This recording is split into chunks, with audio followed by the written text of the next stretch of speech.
Hey guys, today we are going to be watching some scary vids, and if it will load, I will, but if it don't, we're cooked. There we are. Alright, what do I want to watch? Whew.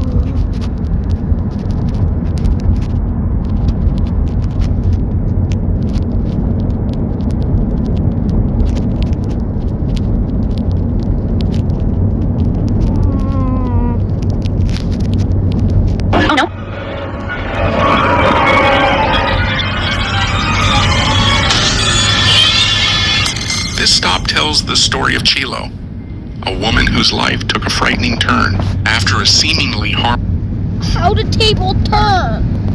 They harmless acquisition. In 2012, Chilo bought a peculiar cold pendant, supposedly related to the enigmatic Aleister Crowley. Coincidentally, around that same time, he was struggling with an addiction. Since then, a series of unexpected A dog struggling on addiction? What is that? What? Okay. inexplicable events have been his constant shadow. But the most alarming thing happened recently on June 5th, 2025. While Chilo was at home busy washing the dishes, some strange noises alerted her from the hallway. The feeling of unease was so strong that she decided to start recording with her phone. What she captured is frankly chilling. Okay guys, I'm gonna rewind that a little.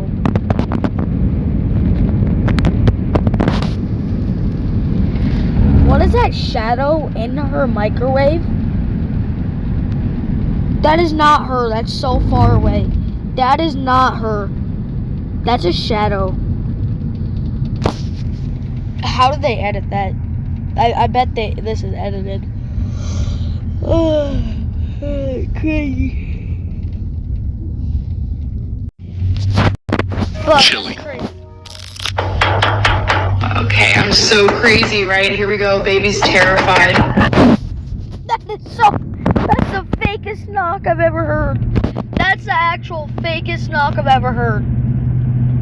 How is it that loud? How is it that loud? That's so fake. That's actually fake. Hold on.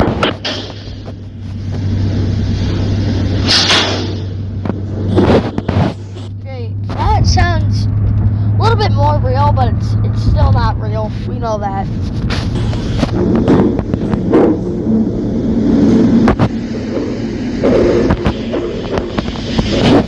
Alright guys, this is just for the thumbnail.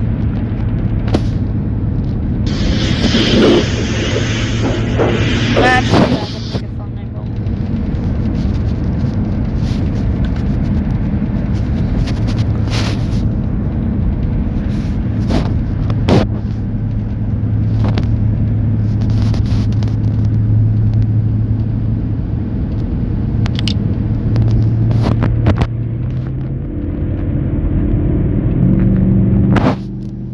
Thumbnail has been taken.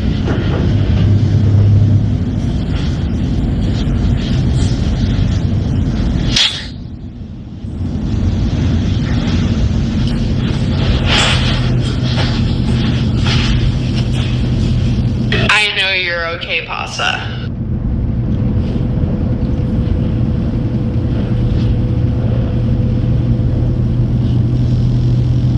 First, there were some banging sounds.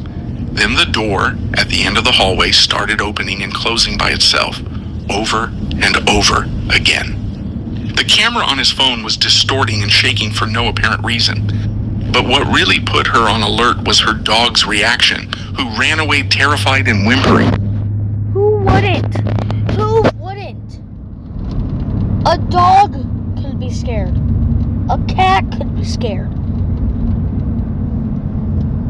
A 89-year-old woman or man could be scared. If your door is opening and closing by itself, who would be scared? That's insane. A plant could get scared, probably. Like, a live plant. That's crazy. Who wouldn't get scared by that? Cello is convinced that something is connected to her, something that follows her everywhere. This clip was recorded late at night in the quiet kitchen of a house. The woman who lives here says that she often feels as if someone or something is watching her. But tonight she managed to capture the terrifying activity with her camera.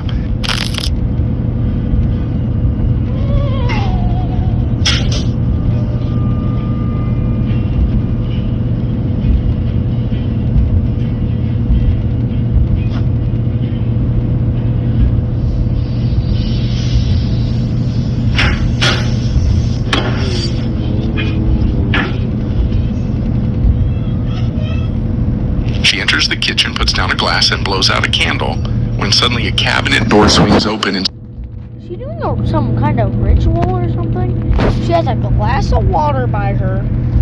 Then she blows out a candle and then something happens. What? This don't make sense so far. Okay, continue. Slams shut with incredible force, apparently on its own. At first, she seems to ignore it, but a few moments later, while the dishwasher's running, the cabinet opens. No, I've seen something else too. Alright, watch closely at that oven right there. Slams shut with incredible force, apparently on its own. At first, she seems to ignore it, but a few moments later, while the dishwasher's running, it literally flips. If you can see that, it flips. the cabinet It flips. It flips. Flips, guys. opens again. Suddenly, this time even more violently, startled and scared to death, she runs out of the kitchen. Look. What is opening those doors? Is it just faulty hinges or something much more sinister? Now let's travel back a few days to July 3rd, 2025 and meet Captain Casket, a man with a fascination that we could say is rather peculiar. He has been in this current house for almost a year without any incidents, and he loves collecting strange objects and macabre ones, many of them coming from funeral homes with a clear connection to the I can tell this guy is already demonic. It sounds demonic. deceased. One day, a friend brought him more of these unsettling curiosities. And just a few days later, the atmosphere in his house changed drastically. While filming a Maybe don't be having weird stuff from graveyards in your house. video about these strange experiences, something was Yeah, it's probably because you pray to the demons. That's what it sounds like. Okay.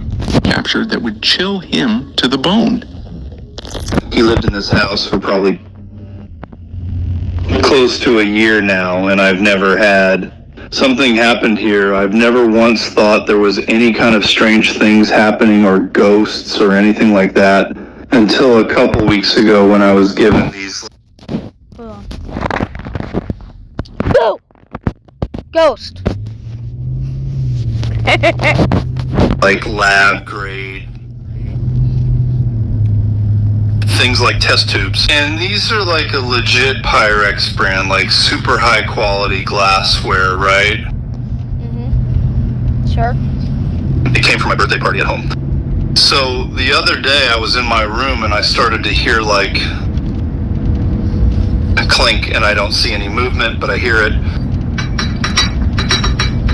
And it's like obviously those. So I didn't think too much about it.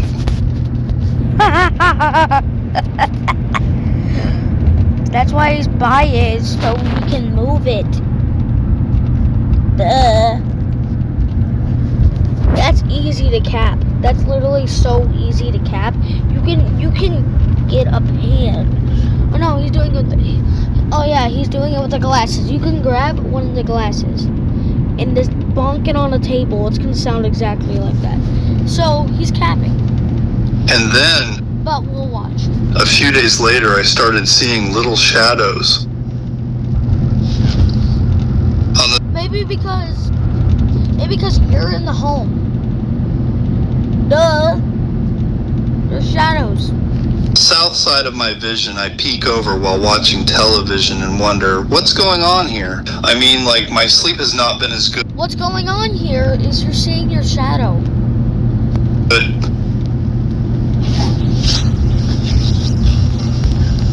While Captain Casket was talking about the paranormal activity, a dark figure moved behind his door, completely unnoticed by him. Soon after, he heard strange voices It's a coat. It's a literal coat. echoing through the house. Has hecho muchas investigaciones de fantasmas, electronic voice phenomenon, análisis. Sabes exactamente de lo que hablo cuando digo que esa es la calidad. That's the perfect example. The same one. He showed that in that corner, there was no space to hang a jacket, nor for a person to Then why was there a jacket there? People are out of hand these days. stand, surrounded by his macabre objects. A few days later, while painting, he noticed a dark figure upstairs and decided to record it. Just so happens you're walking up the stairs while recording. Just so happens.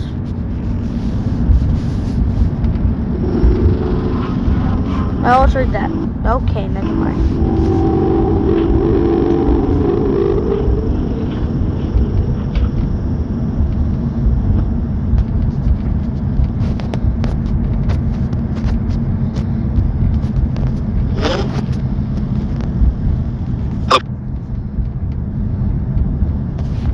Hello?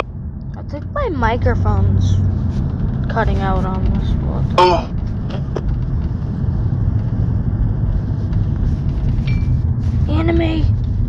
Anime voice.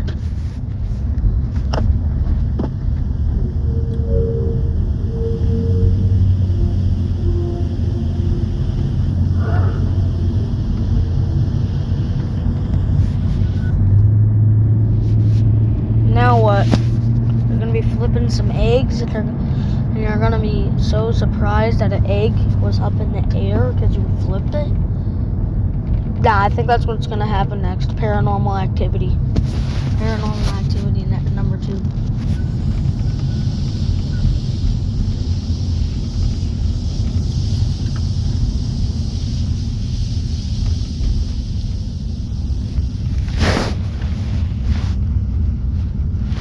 What the fuck? Did I just hear what I think I just heard?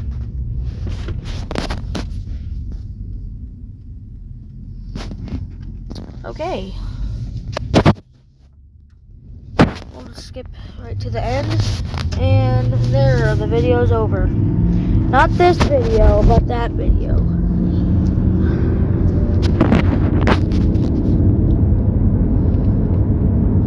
Okay.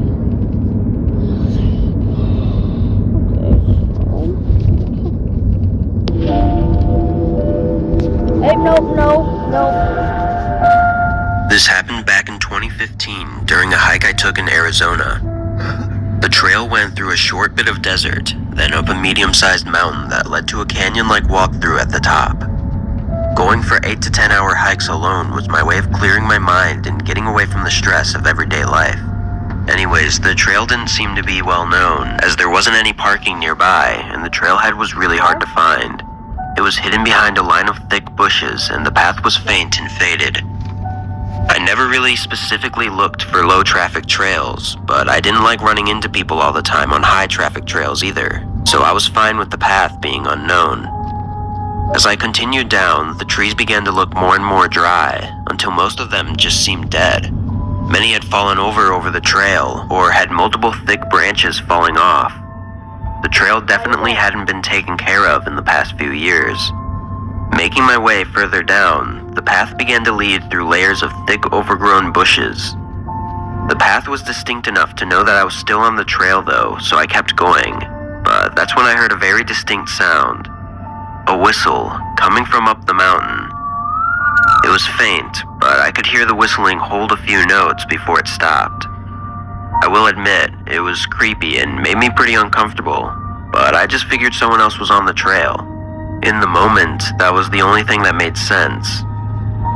Another 20 minutes go by, and again, I hear the same melodic whistle, but this time much closer and louder.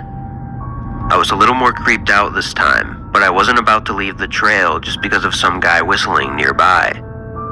I went up about a quarter mile further, keeping my pocket knife in my hand just in case. A tree had fallen right on the path though, and the thorny branches made it difficult to climb over, so I had to walk around it. I turned to the right and took a couple steps before noticing a small valley, likely where a river used to flow.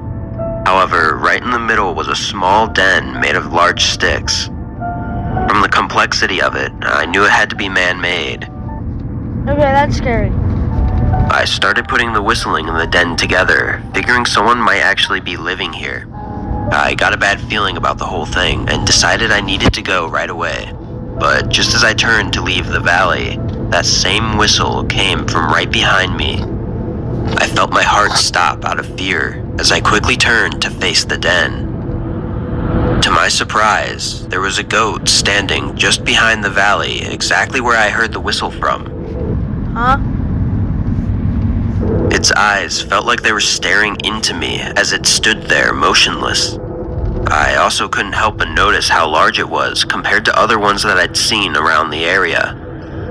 I was really freaking out in my head at this point and couldn't even comprehend the whole situation. After a few seconds, I managed to control myself and began walking back slowly, still facing it. But as I took one step back, it opened its mouth slightly and unnaturally. Then it let out the same whistle I'd heard too many times already. My fear took hold and I sprinted down the mountain, falling multiple times over trees and rocks. I heard the whistle one more time, softly echoing down the mountain as I made it to the exit of the trail. I never told anyone about my encounter, as I thought nobody would ever believe me and I'd only sound like a coward.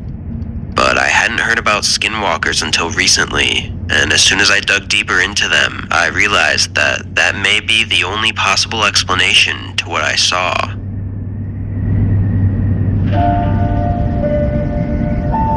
My family would go camping in Wisconsin with some family friends every single year, and every year my dad and his best friend Billy would take me and my sister and all the other kids on what they called a snipe hunt. If you're familiar with what snipe hunts are, then you know it's pretty much just a prank. Snipes don't actually exist, and it was just a way for my dad and his friend to come up with new, exciting ways to rile up all the kids. They described snipes to us as highly aggressive, bird-like creatures that usually hide in trees and only come out at night. We were kids, so we ate the stuff up. Every year, my sister and I would get super excited, thinking we were finally going to see a snipe. This year was no different. It was the second day of our trip, and all of the families were settled in, and my dad and Billy started their mission. They were telling all the kids that tonight they were going to try and catch a snipe, and they swore they heard one last night outside the RV. They told us that if anyone wanted to come, we can. Of course, all the kids now were super excited and also a bit afraid, but my sister and I were ready. We were ecstatic and eager the entire day. And then finally the sun started to set, and my dad got all the kids together. A few kids were holding sticks in their hands for protection or battle purposes, and one kid even brought a wooden sword. My dad said that Billy had run up ahead to scout out the area as we all started to head into the woods. 10 minutes of walking go by, and we hear rustling in the trees. Okay, if your dad actually told you that, your dad's a liar. We all look up and Billy jumps out covered in red, screaming that a snipe got him. All the kids started running and screaming, and me being 8 also didn't know that it was just a prank, so I started running too. I didn't know what direction I was running in, but I sprinted through the woods until I found a tree that had a big bush in it, which I could hide in. I remember trying my best not to cry or make any noise. A few minutes go by of hearing nothing, and I peeked out of the bushes, and that's when I saw it. Something that sort of resembled a dog, except his legs were abnormally long and skinny. Its head looked mangled and deformed, and I remember seeing only patches of hair scattered around its strange body. I had no clue what it was. I saw it walk by slowly, and while I was a good distance away, I could hear faint moaning. I was mesmerized by this thing, in all honesty. I didn't like looking at it, but I also couldn't look away. The more that I stared at it, the more I felt this overwhelming, strange sense of dread. Years later, that's the only way I can describe it. I was so young, I probably didn't understand what those kinds of feelings were entirely. I just remember being in this kind of daze or trance. All of a sudden, I heard my name being called, and the crunching of twigs and leaves in the distance. The creature I was staring at stopped in its tracks and looked at me dead in the eyes.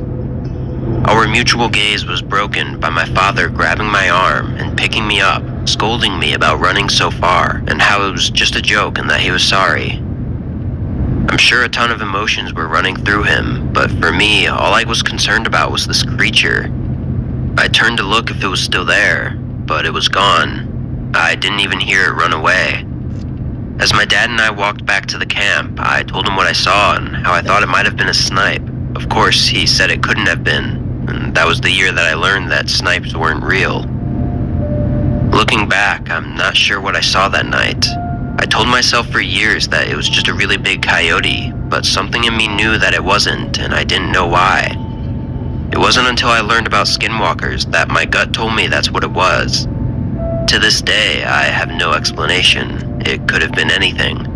I was really young at that age, so who knows? But even now, sometimes when I'm on bike rides or hikes in the woods, out of the corner of my eye, I can see it again, watching me. I lived in a cabin out in Canada with my wife and 2 kids for almost 10 years. It was the life we all enjoyed, living out in the peaceful and quiet forest. The location of our cabin was very isolated, with no roads even leading to it. However, there were several other families that lived out in cabins a few miles around us. Over time, thin and faint paths formed between our cabins as we would often trade and join each other for dinner. We had a small farm for vegetables, as well as a variety of livestock. Overall, our lives were good and quiet for years, but things took a very sudden turn. I was up late. Oh my gosh, people were screaming. I hear that all the time in my city. People are always playing. So. Late one night, sitting in our living room reading as I usually did, when I hear the cattle start moving around frantically outside. This was really unusual this late at night, so I went over to the window facing our backyard and moved the curtains aside.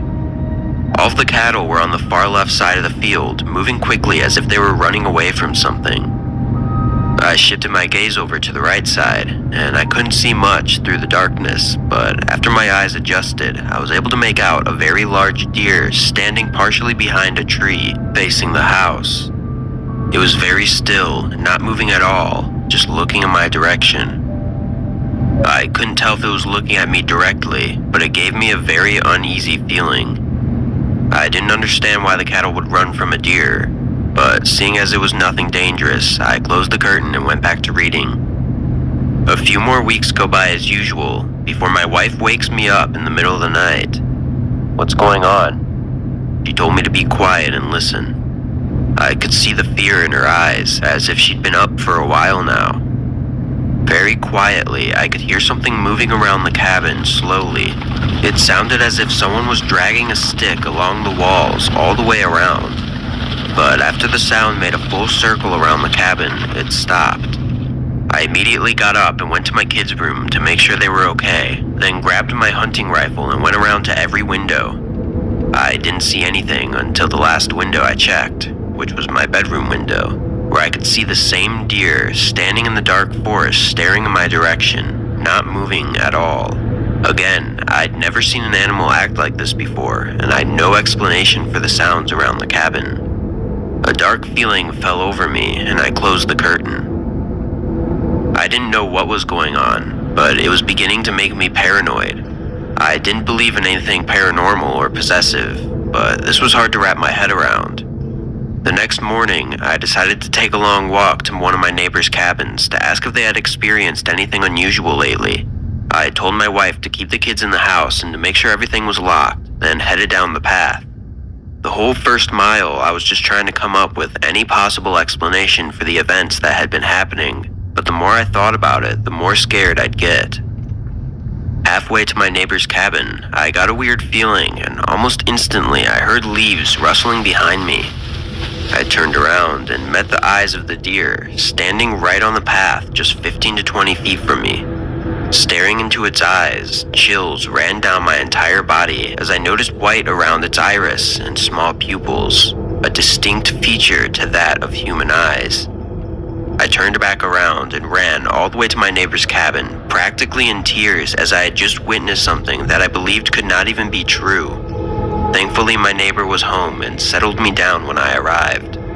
He seemed worried for me, but in a different kind of way than I was expecting. When I told him of what I'd seen, he didn't even seem surprised. Sitting in his cabin, he began to share with me his beliefs of the Navajo skinwalkers. He said that they'd only show themselves if they wanted something from you, or if you have disturbed them. Him talking about it seemed to make him at peace though, which only terrified me even more. I left soon after, and luckily nothing happened on the way back. During the next few weeks, I could barely sleep and had horrible paranoia. But after a while of nothing else happening, I began to get better. However, the peaceful life that I once lived out in the cabin was taken from me, and I never fully recovered from the fear of what I saw. Eventually, we moved closer to town to give our children a better life. It's been almost 15 years since the events took place, and I never told my wife or kids what I saw on the path, or even what the neighbors told me. I'm not entirely sure why, but something inside of me just urges me to keep them out of it. I think that's why I felt the need to write this and share it now, because... Okay, we are going to stop there. Thank y'all for watching. We'll see you in the next one.